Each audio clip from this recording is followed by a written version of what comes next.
സഹോദരി കണ്ണൂർ ജില്ലയിലെ ഒരു വലിയ വീട്ടിലെ വേലക്കാരിയായി ജോലി ചെയ്ത സഹോദരിയാ. ഒരുപാട് കാലം അവിടെ ജോലി ചെയ്തപ്പോൾ അവർ ചോദിച്ചു, നിങ്ങൾക്ക് എന്തു വേണം? ആ പാവപ്പെട്ടവളായ സഹോദരി പറഞ്ഞു, എനിക്ക് മരിക്കുന്നതിന് മുമ്പൊന്ന് ഹജ്ജ് ചെയ്യണം. ആ വീട്ടുകാർ ആ സഹോദരിക്ക് ഹജ്ജിന് പോകാനുള്ള എല്ലാ സൗകര്യവും ഒരുക്കി കൊടുത്തു. ആ സഹോദരി പരിശുദ്ധമായ കഅബാലയത്തിൽ പോയി മദീനത്ത് ചെന്നിട്ട് അവസാനം ആ മദീനത്ത് കിടന്നു മരണപ്പെട്ടു. എന്റെ സഹോദരിമാരെ, ആ സഹോദരിയുടെ ടെൻഷൻ എന്തായിരുന്നു? റബ്ബേ, എനിക്ക് എന്റെ മയ്യത്ത് കുളിപ്പിക്കാൻ, എന്റെ മയ്യത്ത് പൊതിയാൻ, എന്റെ മയ്യത്ത് ചുമക്കാൻ, എന്റെ മയ്യത്ത് നിസ്കരിക്കാൻ, എന്റെ ഖബറിന്റെ ചാരത്ത് വന്ന് ദുആ ചെയ്യാൻ. എനിക്ക് മക്കളില്ല, എനിക്ക് ഭർത്താവില്ല, എനിക്ക് കൂടപ്പുറപ്പില്ല, എന്റെ മാതാപിതാക്കളില്ല, ഞാൻ ഒറ്റയ്ക്ക്, അല്ലാ എനിക്ക് ആരുമില്ലെന്ന് സങ്കടപ്പെട്ട് നടന്ന ഒരു വീട്ടുജോലിക്കാരിയായ ഉമ്മയ്ക്ക് അല്ല കൊടുത്ത സ്ഥാനം നോക്കടോ.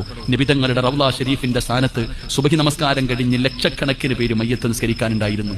ആ സഹോദരിയുടെ ജനാസ ചുമക്കാൻ എന്റെ പ്രിയപ്പെട്ടവരെ 100 കണക്കിന് പേര് മത്സരിച്ചു.